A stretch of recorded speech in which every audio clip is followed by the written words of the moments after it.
Vamos a iniciar la plática del día de hoy, 7 de junio del año 2009, en este centro cultural de este edificio, aquí en Bogotá. Hoy vamos a tratar un tema de singular importancia, como es el deber cósmico del ser. Es importante que cada vez más nos hagamos conscientes de nuestra máquina, de la máquina humana. Esta máquina tiene 5 centros inferiores, como son el centro intelectual, ubicado en la caja craneana, el centro emocional en el corazón y plexos nerviosos, el centro motor ubicado en la parte superior de la columna vertebral, el centro instintivo en la parte inferior de la misma columna, y el centro sexual ubicado en los órganos generadores. Esos 5 centros son fundamentales en la vida práctica de cada uno de nosotros. Cualquier actividad que estemos realizando en determinado momento entra en acción un centro o varios centros. Lo importante de los 5 centros es que nosotros nos hagamos conscientes de ellos y podamos controlarlos, manejarlos. Por lo general, y fíjense ustedes que aquí empieza uno a comprender el sueño de la conciencia, uno no se da cuenta que tiene 5 centros o 5 funciones psicológicas, como suele también llamarlo la psicología tibetana o himalaya. La gente no se da cuenta en qué momento está pensando o en qué momento tiene sensaciones. Es decir, nuestra vida verdaderamente, como dijo aquel poeta español, es un sueño. Siempre estamos soñando. Nunca somos conscientes de nuestras actividades intelectuales, emocionales, instintivas. Nunca nos damos cuenta cómo un centro está en acción y cómo otro centro u otros centros pueden desplazar a ese centro, lo que origina en nosotros contradicciones, problemas, conflictos.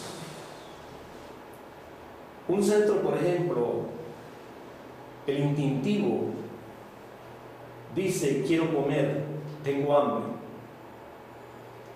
y sale uno a buscar algo para calmar ese instinto.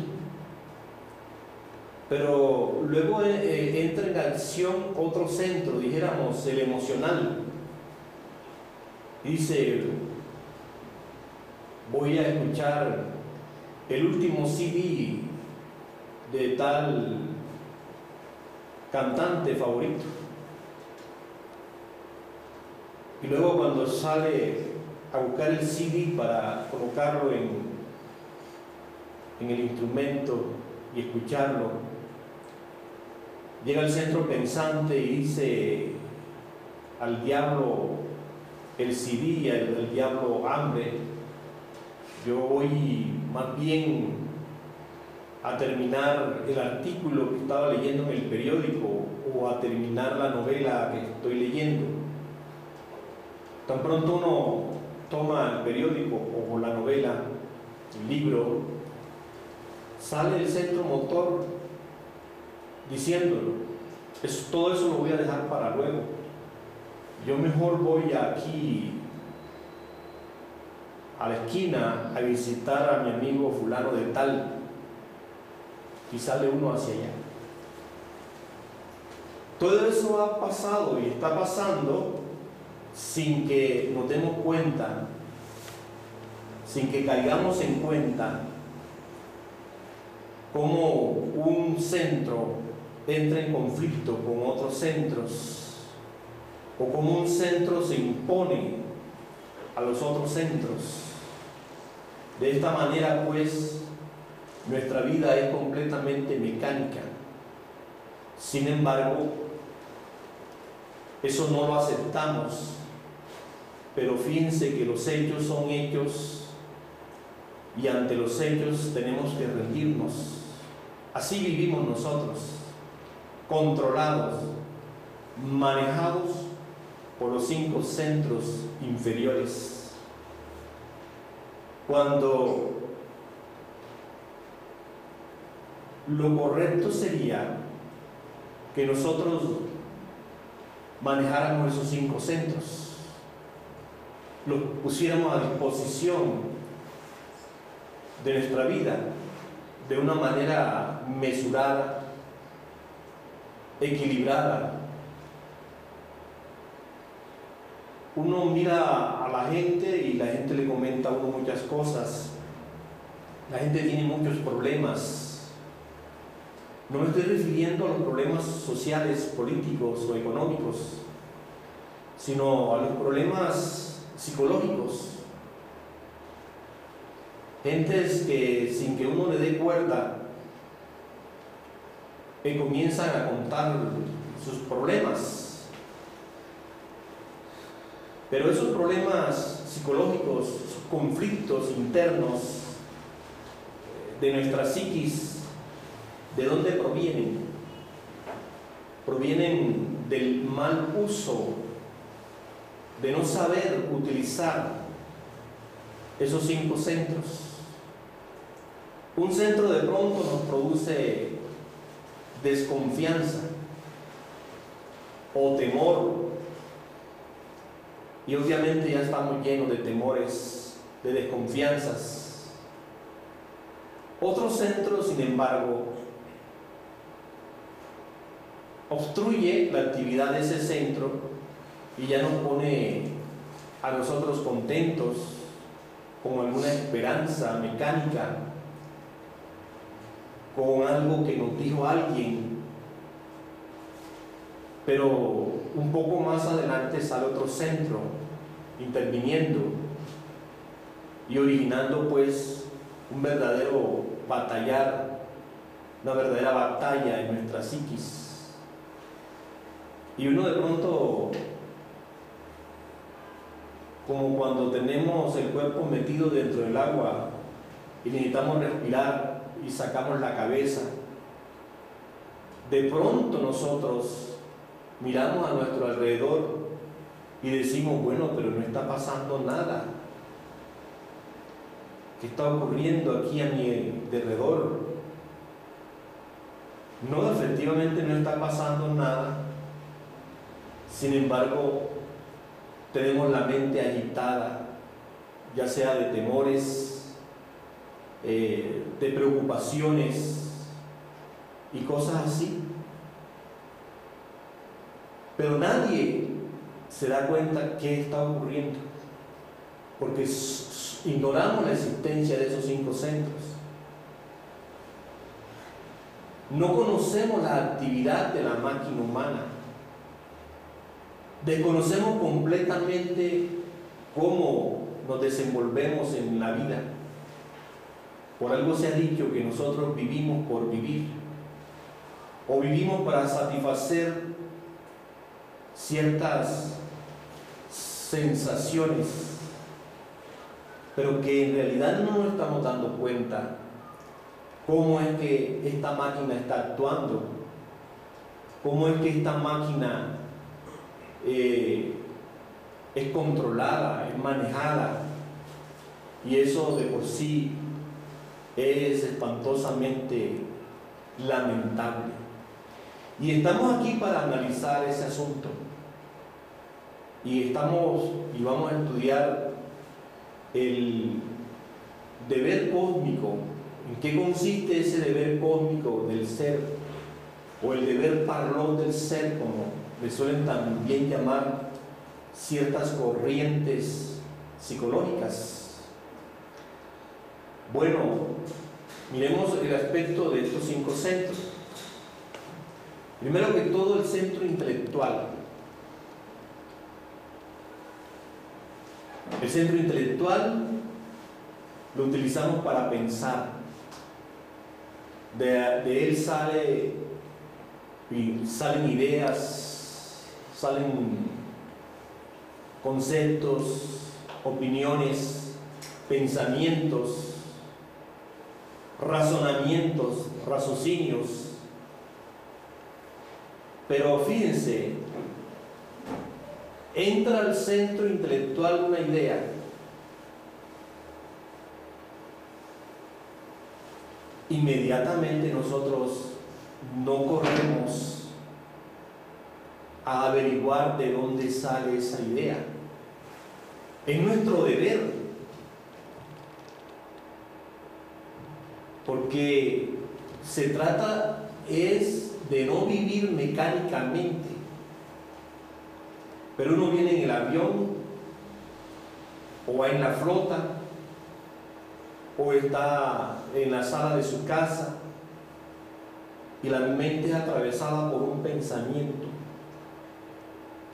o por una idea, por un concepto, y nosotros no averiguamos por qué vino este concepto, por qué entró a la mente este pensamiento, qué busca este pensamiento. Y así, diariamente, de momento en momento, la mente es invadida por una serie o cantidad de opiniones, de conceptos, de ideas. Algunas producen preocupaciones, otras producen alegrías, otras producen esperanzas, otras producen optimismo, otras pesimismo. En fin, pues, es una cantidad de cosas que van entrando a la mente, y nunca nos hemos detenido, bueno, siquiera una vez al día, siquiera con una sola opinión, detenernos, bueno, y este pensamiento, esta idea, este concepto, ¿cómo se apropió de mi mente? Claro está que cuando uno no tiene como esas inquietudes espirituales, suele vivir de una manera mecánica, mecanicista, y da por supuesto que uno es el que está pensando, que uno es el de las ideas, que uno es el de los razonamientos, cuando en realidad, de verdad, son los diferentes agregados psicológicos que utilizan nuestro centro intelectual para pensar. O sea, no existe el pensamiento por generación espontánea. Nosotros no pensamos espontáneamente, sino que un yo o agregado psicológico entra a la mente, utiliza nuestro centro intelectual para pensar, para idear, para opinar. Estamos tan hipnotizados por esos diferentes agregados psicológicos que llevamos en nuestro interior, que damos por hecho, sin duda alguna, estamos convencidos que somos nosotros los que estamos pensando. Pero cuando uno arroja una ráfaga de luz hacia nuestro centro intelectual, o sea, cuando uno se observa, cae en cuenta de que determinado yo o agregado psicológico ha utilizado nuestro centro intelectual o lo está utilizando para pensar sobre determinado asunto. Más o menos hay gentes un poco sensibles psicológicamente que se dan cuenta que utilizan el centro intelectual cuando se encuentran en un momento de crisis. Por ejemplo, hay personas que están en una habitación, se apaga la luz y de pronto irrumpe un pensamiento de miedo. Entonces hay gente que dicen: no soy yo el que estoy pensando, porque yo estoy en esta habitación, no, lo menos que quiero es tener miedo. Entonces, ¿quién está pensando en mí que me se va a aparecer un fantasma o que me van a jalar la sábana? Entonces la persona se da cuenta: no soy yo, es alguien que está utilizando mi centro intelectual. Hay personas que han llegado a descubrir ciertos elementos psicológicos en momentos críticos. Hay momentos en que uno está tranquilo y de pronto irrumpe en el centro intelectual un elemento psicológico que se pone a pensar en una tragedia familiar o en una tragedia en la carretera. Entonces esas personas se ponen como en alerta, como dice el Evangelio del Señor Cristo, ponen a vigilar qué está pasando en el centro intelectual, y han descubierto que no son ellos los que están pensando en esa tragedia o están proyectando ese accidente. No son ellas, sino alguien que está dentro de nuestra persona. Y así mucha gente se han ido acercando al descubrimiento de los muchos, que uno no es unidad, sino multiplicidad. Y estas personas así han caído en cuenta, pues, que son múltiples, que son muchos, que no son uno, unidad. Así que para vivir el deber cósmico del ser en el centro intelectual, tenemos que desglosar, estudiar, observar, analizar todo lo que va entrando a la mente. La mente no puede estar allí como algo de segunda mano, como algo que algunos elementos la están utilizando. No, nuestra mente pues tiene que estar al servicio de nuestro ser. Y para que ella pueda estar al servicio de nuestro ser, nosotros tenemos que hacernos conscientes cómo pensamos, por qué entran ideas a nuestra mente, quién las trae, quién las proyecta, etcétera, etcétera, ¿cierto? Por ejemplo, hay gentes que leen un libro y lo leen a 1000 por segundo. Esa no es la manera de leerse el libro. Si uno se lee un párrafo, Lo lógico sería no pasar al segundo párrafo si uno no ha comprendido el primer párrafo, el que ha leído. Si uno quiere de verdad estudiar un libro, uno podría durar hasta más de un año estudiando ese libro. Pero ¿qué hace uno con un libro? Uno ha leído un libro en 3 horas, de 100, 150, 200 páginas. Miren ustedes leyendo allí mecánicamente. Entonces el gnosticismo nos invita a dejar de ser máquinas intelectuales, a llegar pues a estudiar nuestro centro intelectual, quién entra, quién sale,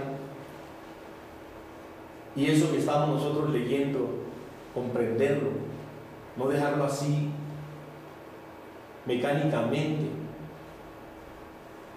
entrar en meditación.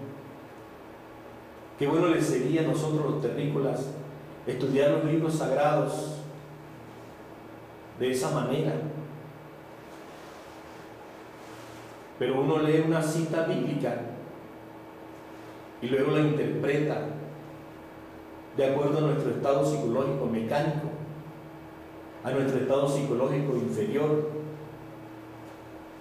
Es por eso que ustedes notan que existen sobre un mismo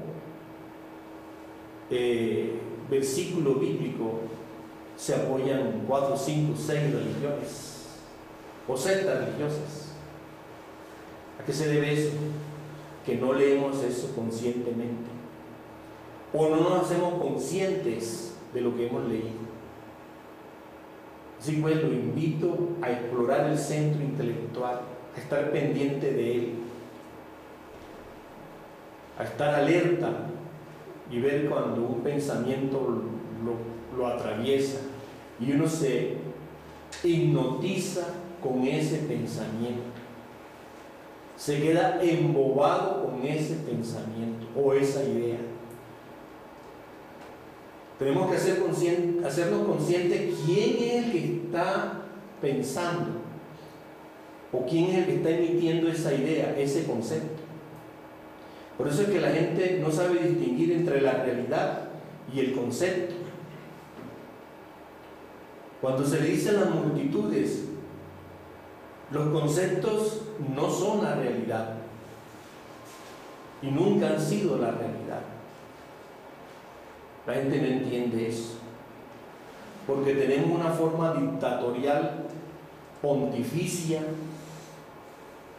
ahí en el centro intelectual, en relación a los conceptos, y vemos un fenómeno o vemos una persona, inmediatamente nos formamos un concepto del fenómeno, de la persona, y decimos que esa es la realidad. Decimos que eso es la verdad, pero es apenas un mero concepto. La realidad es muy diferente al concepto.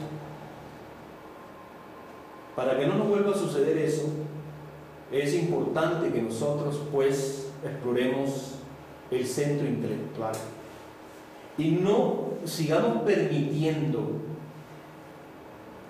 ese abuso de los diferentes agregados psicológicos que llevamos a nuestro interior, de utilizar nuestro centro intelectual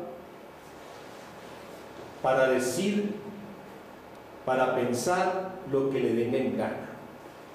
Así pues, necesitamos estudiar ese centro intelectual. Ahora tenemos el centro emocional. Nosotros debemos hacernos conscientes de nuestras emociones, porque como hemos dicho muchas veces, en el centro emocional lo tenemos negativo, porque está lleno e invadido o anegado por muchísimas, miles de emociones negativas. La emoción negativa de la ira, del orgullo, del engreimiento, etcétera, etcétera. Nosotros tenemos que hacernos conscientes de esas emociones negativas Son muchas las veces que hemos dicho de lo dañinas que son las emociones negativas. Una persona llena de emociones negativas, dijéramos un gobernante, puede llevar un país a la guerra, porque las emociones negativas son más peligrosas que los virus y que las bacterias. Y los virus producen pestes terribles, pero todas estas pestes psicológicas que vive la humanidad actual se deben a las emociones negativas. Estas cosas de las guerras, estas cosas del comunismo, del capitalismo, todas estas cosas se deben a las emociones negativas. La emoción negativa de ambición, de codicia, de odio. Todo esto tiene al mundo convulsionado. Y si nosotros queremos cambiar, queremos transformarnos,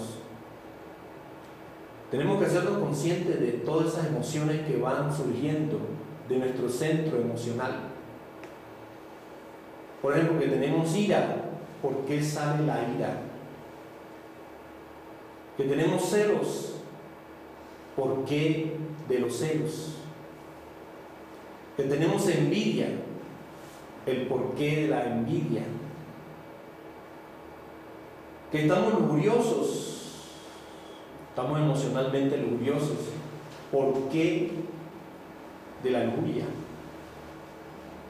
Ir estudiando todos esos emocionalismos, todas esas emociones inferiores, porque de no hacerlo, ¿cómo vamos a cambiar? De no hacerlo, no estamos cumpliendo con el deber cósmico del ser.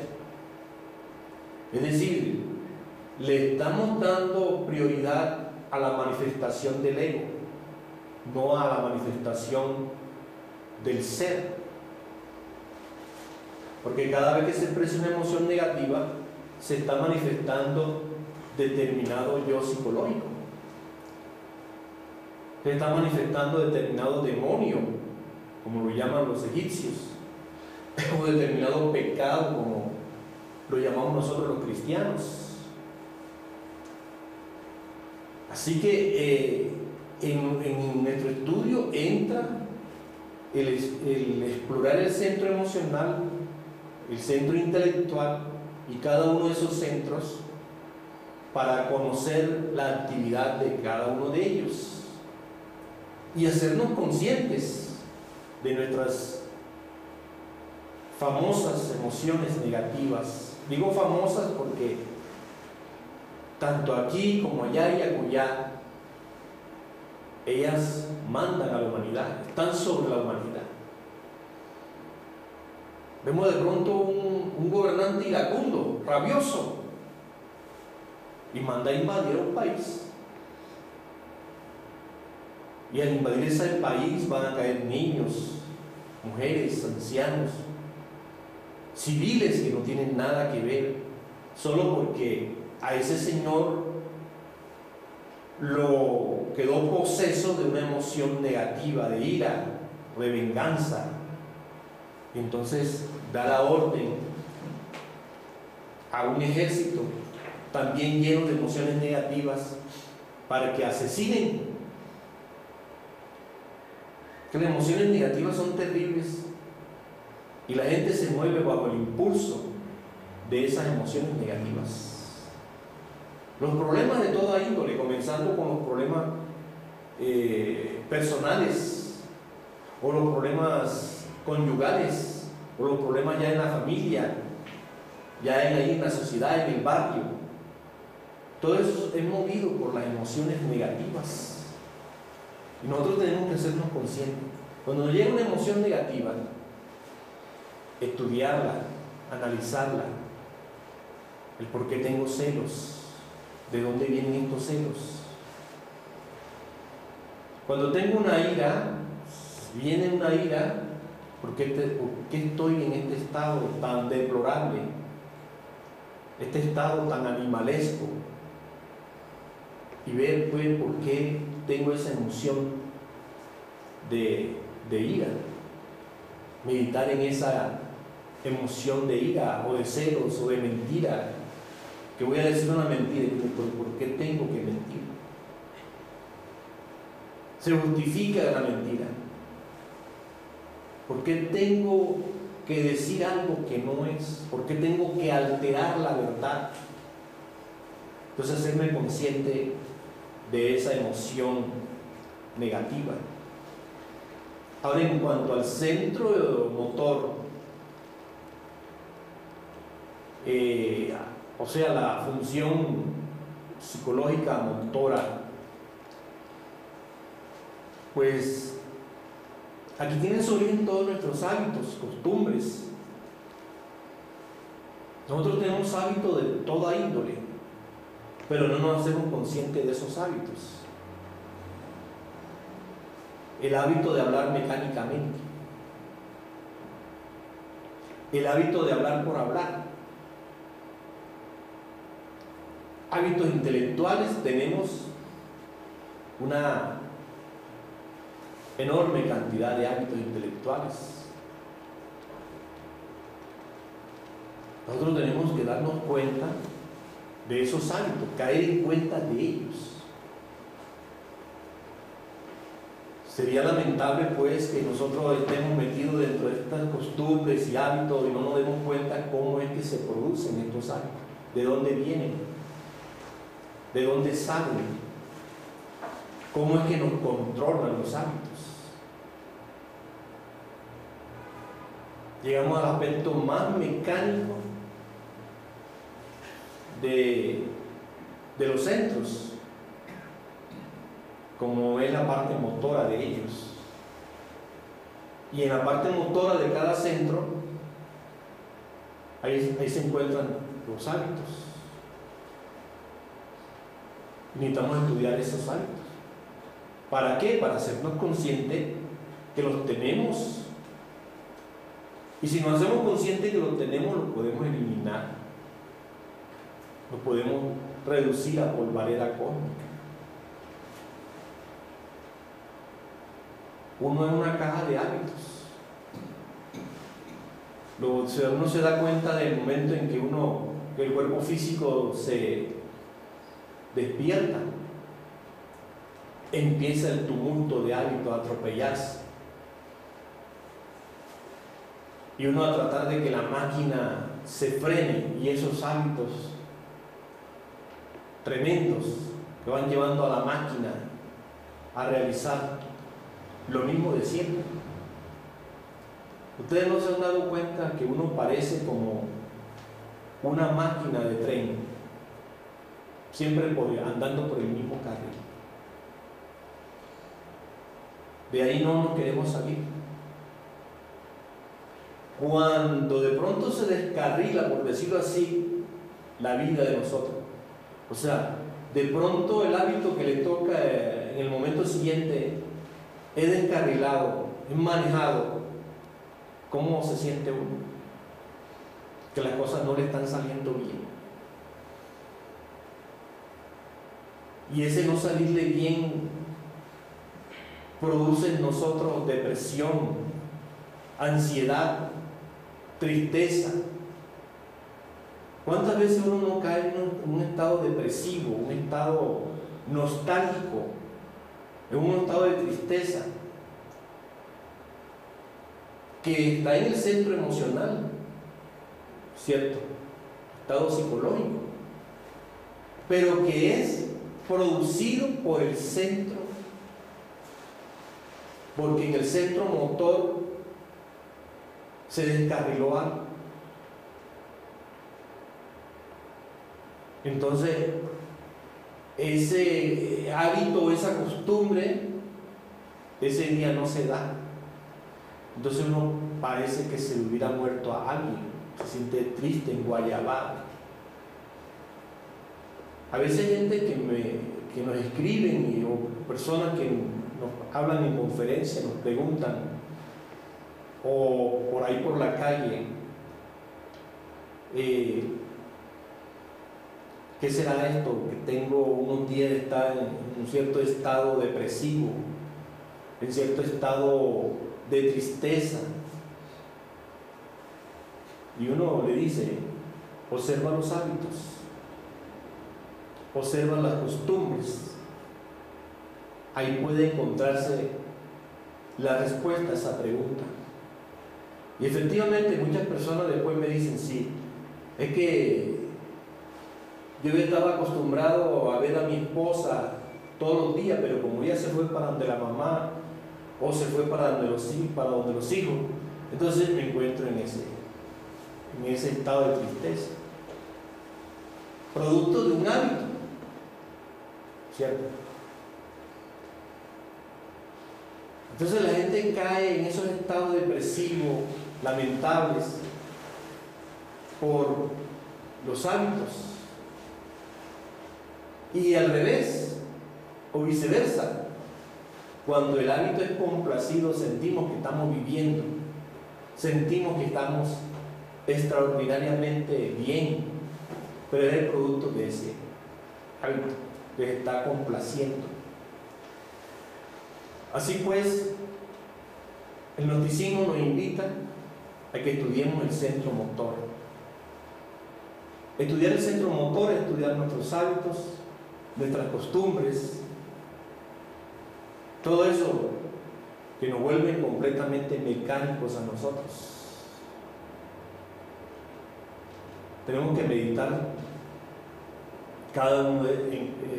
en cada uno de esos hábitos, hacernos conscientes de ellos, reflexionar sobre ellos, porque ubíquense ustedes en el centro motor. ¿Cómo los hábitos nos tienen aquí, en el mundo de las formas? ¿Cómo nos manejan? ¿Cómo nos controlan? ¿Se dan cuenta ustedes? Ahora, cuando uno se sale de esos hábitos, cuando esos hábitos están siendo complacidos, nosotros tenemos que caer en cuenta a través de la reflexión, a través de la meditación, este problema, ¿cierto? Porque si no estamos viviendo mecánicamente. Ahora, ¿cuánta gente que se creen que están despiertas, que creen realmente que ya despertaron y caen y son víctimas de esos hábitos y costumbres? O sea, no se han dado cuenta de lo que está ocurriendo en el centro motor, en el centro de los movimientos. Nosotros hacemos tantos movimientos mecánicos. Caminamos mecánicamente, hablamos mecánicamente. Nosotros estamos hablando y no estamos observando quién está hablando. Estamos caminando y no observamos nuestra manera de caminar. Nosotros tenemos una cantidad de gestos físicos. ¿De dónde salen? De las costumbres, del centro motor. Y no nos damos cuenta de eso. Eso rectifica que nosotros somos unas máquinas. Unas máquinas que podemos dejar de ser máquinas cuando nos demos cuenta de esos 5 centros, de cómo trabajan, cómo se comportan, cómo actúan, cuál es la actividad de cada uno de ellos.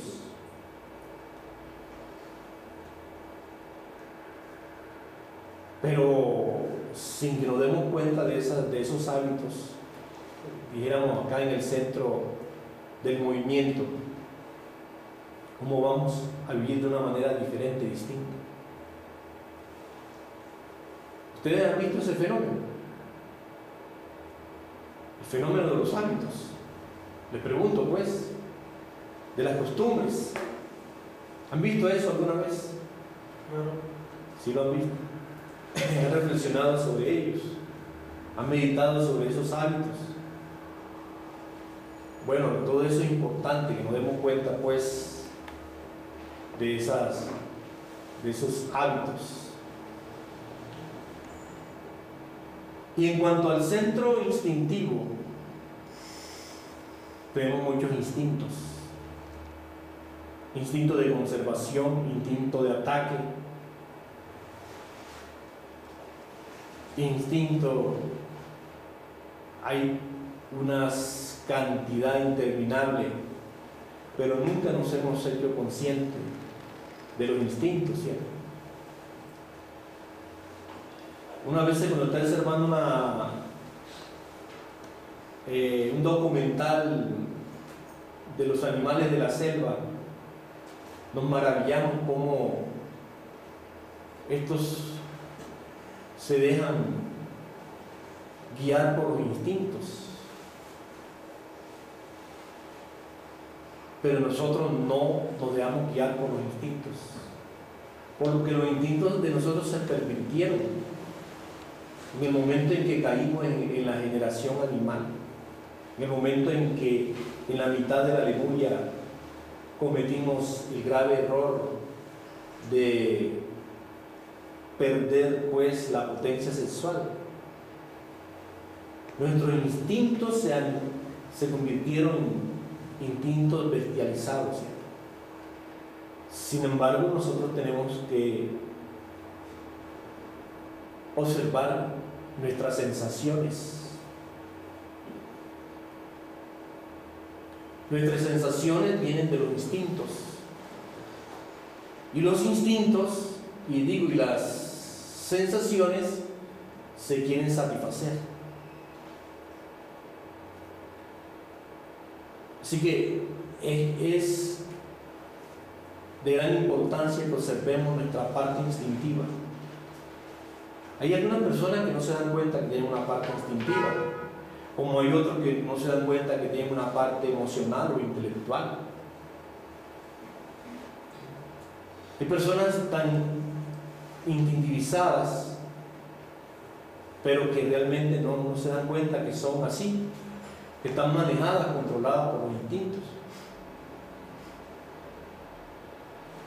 Así que las sensaciones quieren satisfacerse. Veamos así un ejemplo. Por ejemplo, la sensación de tomar alcohol. Cuando uno tiene la sensación de tomar alcohol, uno busca el alcohol, ¿cierto?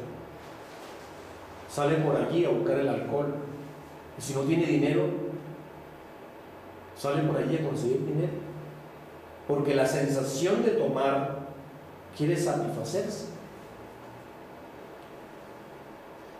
¿Han visto ustedes un drogadicto? Un adicto a la droga, consumado,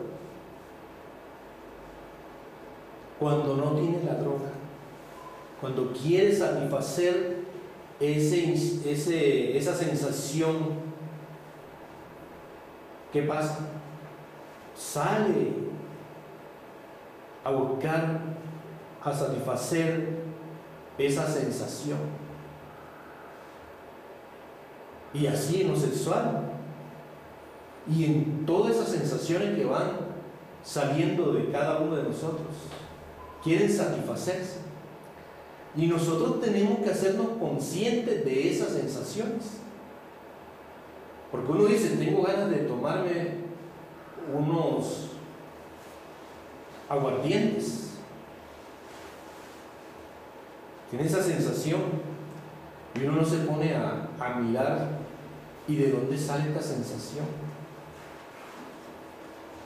Que tengo ganas de fumar un cigarrillo, tengo la sensación esa del cigarrillo, y uno no sale al encuentro de esa sensación y se pone a indagar, ¿y por qué quiero fumar? Entonces, cada vez que salgan las sensaciones que quieren satisfacerse, es necesario que nosotros Miremos, exploremos de dónde sale esta sensación. Así nosotros vamos estudiando los diferentes agregados psicológicos de los distintos centros y vamos cumpliendo con ese deber extraordinario del ser.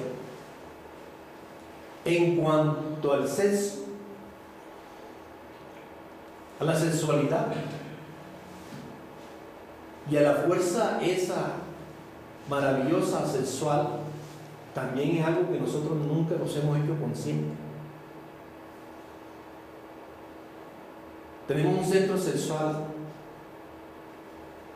que es el centro de la vida. De allí surge la vida, porque esa fuerza sexual es la que nos da la vida. Pero nosotros nunca nos hemos hecho conscientes de ese centro sexual. Cierto día alguien me decía: ustedes los gnósticos, ¿por qué le dan tanta importancia al centro sexual? Y decía: precisamente porque es el centro de la vida, es el centro creador. Es el centro que mueve el mundo. Esa es la palanca que mueve todo. Y le decía: mire usted la gran importancia que tiene el centro sexual, que si nosotros tomamos un óvulo y le añadimos una célula del cerebro, la más aristocrática que tiene el cuerpo humano, una célula nerviosa, y la colocamos en el vientre o en el útero de una mujer, no da vida. Y si cogemos un óvulo y hacemos la misma operación con una célula del hígado o del riñón o del páncreas o del corazón y lo colocamos en ese lugar divinal, no da vida. Pero si cogemos un óvulo y un espermatozoide y lo colocamos allí en el útero, te da un hijo, te da una criatura humana. Entonces ya te das cuenta por qué el centro sexual es tan importante, porque puede dar vida, y puede dar vida para afuera y para adentro. ¿Cómo así? Puede originar, darle vida a un hijo, pero con esa misma energía nosotros podemos darnos vida a sí mismo. ¿Leíste aquel versículo del crecer y multiplicado de la Biblia? Bueno, hay que crecer y multiplicarnos hacia adentro. Si no tenemos cuerpos existenciales superiores del ser, los podemos crear. ¿Con qué energía? Con la energía del sexo. Con la misma energía en que tú y yo y todo el mundo fue creado, le decía yo a aquel señor. Con esa misma energía, pero con un procedimiento diferente, podemos darle vida a nuevos y maravillosos organismos. Así que el sexo es de trascendental importancia, porque con él podemos crear un hijo, pero también podemos, y lo más importante es eso, crear nuestros cuerpos existenciales superiores del ser, los cuerpos celestiales de un Pablo de Tarso. Sin embargo, nosotros no nos hacemos conscientes del sexo. Cuando viene el impulso sexual, o sea, las ganas de utilizar el sexo, a nosotros lo único que se nos ocurre es ir a perder esa energía sexual a través de la eyaculación o a través del orgasmo en el caso de la mujer. Eso es lo único que se nos ocurre. ¿Por qué? Porque estamos bestializados, o peores que eso. Así que tenemos que hacernos conscientes que tenemos un sexo y que en el sexo hay energía y que esa energía nos puede dar vida. ¿cierto? Pueden ustedes meditar en ese centro sexual y se darán cuenta ustedes lo maravilloso que es, lo extraordinario. Quitémosle el centro sexual a las plantas, a los animales y a los seres humanos. ¿En qué queda esto? Dentro de poco en una luna. Entonces, ¿por qué se nos ocurre corromper el centro sexual? Así pues, los invito a cumplir con el deber cósmico del ser, para que nuestra vida se desarrolle armoniosamente, extraordinariamente, mesuradamente, y dejar de ser lo que somos, animales intelectuales, y convertirnos en hombres reales. Hasta aquí pues esta plática del día de hoy. Si ustedes quieren hacer alguna pregunta, la pueden hacer con la mayor completa libertad. ¿Qué quieren preguntar? Maestro, ¿cómo el deber cósmico para no del ser, uno practicando ese deber llega a dominar algunas leyes? A salirse de las leyes mecánicas. Porque usted da cuenta, lo mecánico es que es el centro intelectual o del centro emocional o de cualquier otro centro, usted sale de esas leyes mecánicas. O sea, salirse del mundo de la mecanicidad, hacerse uno más consciente de nuestra propia existencia, de nuestra propia máquina, de nuestra propia vida. Y eso, hacerse consciente uno de esto, produce de hecho un cambio maravilloso, ¿cierto? ¿Ustedes me entendieron de qué estamos refiriéndonos, cierto? De un cambio a través del cumplir este deber cósmico, a través del cumplimiento de este deber cósmico, ¿cierto? ¿Qué otra pregunta? Maestro, con relación al centro motor, hábitos y la costumbre, y tomando como ejemplo el ejemplo que colocó usted de aquella persona que está acostumbrada a ver a una persona todos los días y esa persona se va por algún motivo y se siente triste, ese sentimiento de tristeza ya viene del centro emocional. ¿Cómo se asocia ese hábito, esa costumbre con el centro emocional? Obviamente porque entre sí los centros están relacionados. Entonces el uno, la parte esa intelectual del centro, la parte esa emocional del centro motor, siente el vacío de la persona, ¿cierto?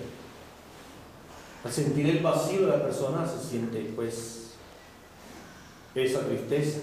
No está la persona, me ha dejado, se ha alejado de mí. Porque es que dentro del centro motor está también una parte emocional. Y esa es la que está sintiendo el vacío. Esa es la que está originando la depresión, la tristeza, ¿cierto? ¿Qué otra pregunta? Los yoes lujuriosos, por ejemplo, ellos toman su principio de actividad en las sensaciones. Sí, uno los estudia y bueno, la lujuria empieza por una sensación, como decíamos en la clase anterior, ¿no? Empieza por provocar, tocar a esa persona, ¿cierto? Palpar a esa persona, rozarla, ¿cierto? Y empieza un proceso de sensaciones. Entonces eso va originando, o va cogiendo la máquina y le va manejando de tal manera que uno llega a caer ahí completamente identificado con esa persona. Pero el único objetivo de ellos es asaltar el centro sexual. Todos los yoes buscan el centro sexual porque ahí es donde está la energía del sexo, que es la energía más poderosa del cosmos, ¿cierto? que es la energía más fuerte. Ustedes saben que en el centro sexual está todas las sustancias, dijéramos, biocalcio, biohierro, biofósforo, biomagnesio, biopotasio, toda cantidad de minerales, de vitaminas. Entonces eso es lo que plantea el gnosticismo y han planteado muchos científicos, que en el semen o en las secreciones sexuales tanto del varón como de la mujer no hay ninguna sustancia de desecho, porque uno tiene micción, porque tiene que hay una sustancia de desecho y uno tiene que sacarla del cuerpo a través de la evacuación también, pero en el semen no hay eso. En el semen tú no encuentras ninguna sustancia de desecho. Entonces botarla es una cosa de ignorancia, una cosa que no tiene explicación, es de vicio ya. La gente tiene la eyaculación por puro vicio, se envicia en eso, como fumar cigarrillo, marihuana, etcétera, etcétera. Eso es un vicio que puede haber. Entonces científicamente no hay razón para eso. ¿Qué otra pregunta? Maestro, entonces, ¿por dónde tenemos que comenzar para llevar una vida inteligentemente y podamos utilizar correctamente los 5 centros? Pues tenemos que hacernos conscientes de los 5 centros, porque ahí es donde está el andamiaje, la estructura de nuestra vida, ¿cierto? Ustedes pueden poner el ejemplo que quieran y vivir las cosas de la vida práctica, pero dense en cuenta que tienen ahí establecido, en los 5 centros está establecido todo.